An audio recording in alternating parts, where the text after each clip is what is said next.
네, 안녕하십니까. 닥터옥 영어교실의 제임스입니다. 사람들은 작은 일에도 마치 큰 일을 이루고 있는 것처럼 과장하는 것을 좋아하지요. 고대 로마의 유명한 시인이었던 호라티우스는 당시의 시대상을 산에 비유하여 말하였습니다. 큰 산이 있는데 어느 날 그 산이 갑자기 출산기를 느끼게 되었습니다. 그 산이 진통을 오랜 시간 겪은 끝에 무엇인가를 하나 출산을 하였죠. 근데 그 나온 결과물이 뜻밖에도 보잘것없는 생쥐 한 마리였다고 얘기를 하고 있습니다. 이와 같이 오랜 시간 동안 열심히 일하였지만 그 결과가 쓸모없는 일이 되었다면 얼마나 허탈한 느낌이 올까요? 쓸데없는 일에 헛수고한다는 말을 영어로는 어떻게 표현할까요?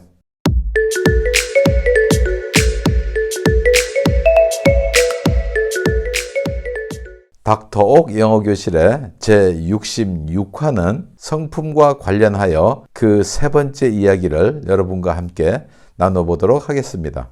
아직 구독자가 아니신 분들은 빨간색 구독 신청 꼭 눌러주시고요. 아울러서 엄지손가락 좋아요 버튼과 함께 응원의 댓글도 달아주시면 대단히 감사하겠습니다. 쓸모없는 일에 헛수고를 하다를 산이 진통을 겪고 나서 생쥐를 출산하다라고 얘기를 합니다.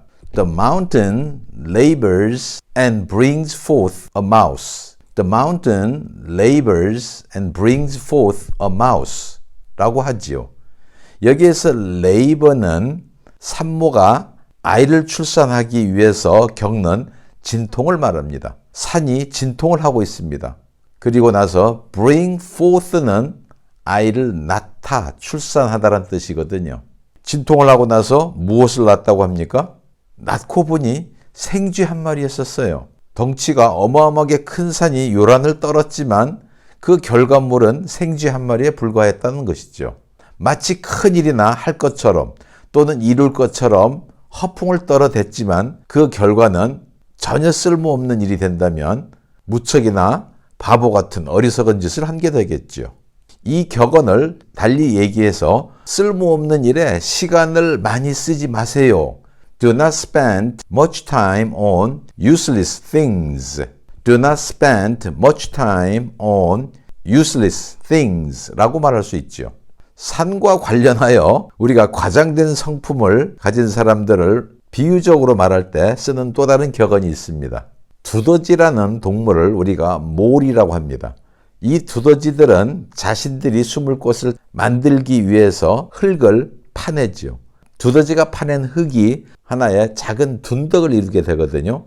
이를 몰힐이라고 합니다. 근데 이 몰힐을 보았는데 이걸 가지고 산을 보았다라고 말하면 지나치게 과장되게 표현한 것이겠죠. 여기에서 비롯된 속담이 두더지 언덕으로 산을 만들지 마세요 라고 하거든요. 우리 국어에서 침소봉대하다 라는 표현이 바로 이것과 관련되어진 것입니다. Do not make a mountain out of a molehill. Do not make a mountain out of a molehill 이라고 합니다. 티미는 말수가 적은 사람이에요. 그는 침소봉대하는 그런 스타일의 사람이 아닙니다. 티미 is calm. He is not the type to make a mountain out of a molehill. Timmy is calm. He's not the type to make a mountain out of a molehill. 이라고 얘기하면 되겠습니다.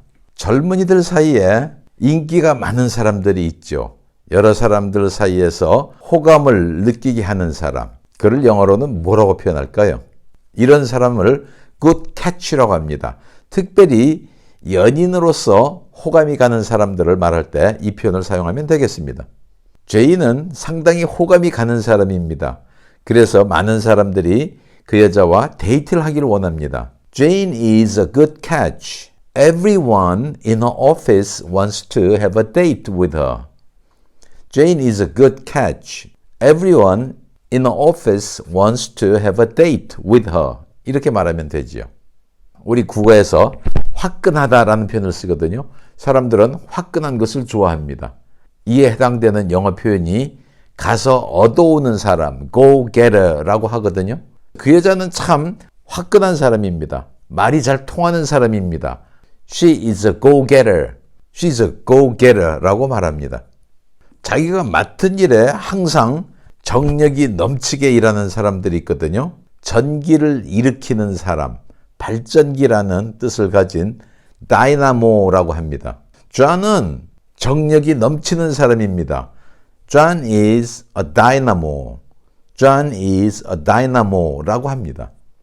자기가 맡은 일에 열심을 다해서 일하는 사람들을 수달에 비유해서 말합니다. 북아메리카 대륙에서 볼 수 있는 수달을 비버라고 하거든요. 이 비버가 밤낮으로 쉬지 않고 먹이 사냥을 위해서 분주히 돌아다녀요. 열심히 일하는 사람들을 이런 비버와 연결해서 말을 합니다. 그는 패기가 넘치는 사람이야. 긍정적인 의미로 말할 때 He is a real eager beaver. He is a real eager beaver라고 말을 합니다. 쉬지 않고 일하기 때문에 항상 움직이고 있습니다. 항상 가고 있습니다. 라는 표현으로 He is always on the go. He is always on the go 라는 표현도 많이 사용하고 있습니다. 앞에 언급한 유형의 사람들과 다소 부정적인 유형의 성품을 가진 사람들도 있지요. 그 중에 현실을 도피하는 성향이 있는 사람들이 있어요.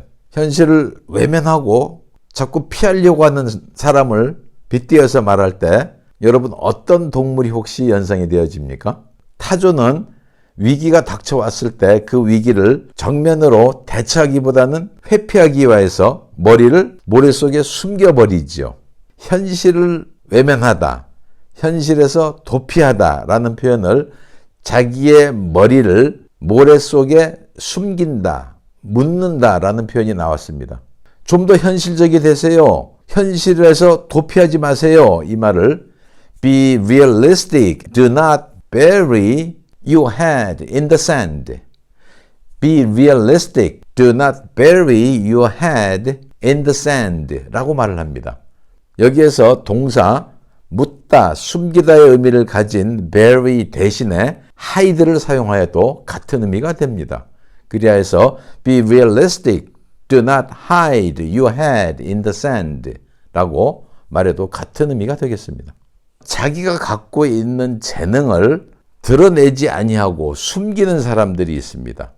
그는 자기의 재능을 드러내지 않습니다. 자기의 재능을 감춥니다 하는 말을 He hides his light under a bushel. He hides his light under a bushel 이라고 얘기를 하죠. bushel은 우리에게 다소 낯선 측량 도구인데요. 이 bushel은 약 3kg 정도의 무게를 달 수 있는 그릇으로 사용되어집니다. 성경에서는 그리스도인들이 마땅히 갖추어야 할 두 가지 성품을 가르쳐주고 있습니다. 세상에 소금과 빛이 되어라 하는 말씀이죠. 마태복음 5장 13절과 14절에 너희는 세상의 소금이니 소금이 만일 그 맛을 잃으면 무엇으로 짜게 하리요? 라고 하고 있고요. 너희는 세상의 빛이라 산 위에 있는 동네가 숨겨지지 못할 것이요 라고 말하고 있지요. 이 두 구절을 요약해서 너희는 세상의 소금이다. 너희는 세상의 빛이다 라고 할 수 있지요. You are the salt of the earth. You are the light of the world. You are the salt of the earth. You are the light of the world 라고 말할 수 있는 것이죠. 그리스도인들은 부패한 세상에서도 짠맛을 유지할 수 있는 소금으로 살아야 하고 그런 성품을 개발해야 된다고 말하고 있지요. 세상의 어두운 곳을 밝혀줄 수 있는 빛으로 살아야 된다는 것을 그리스도인들이 갖춰야 될 성품으로서 권면을 하고 그런 역할을 감당할 수 있도록 도전하고 있습니다. 네, 닥터옥 영어교실의 제66화는 여기에서 마치도록 하겠고요. 저는 다음 시간에 또 여러분을 찾아뵙겠습니다. 대단히 감사합니다. 안녕히 계십시오. 바이바이.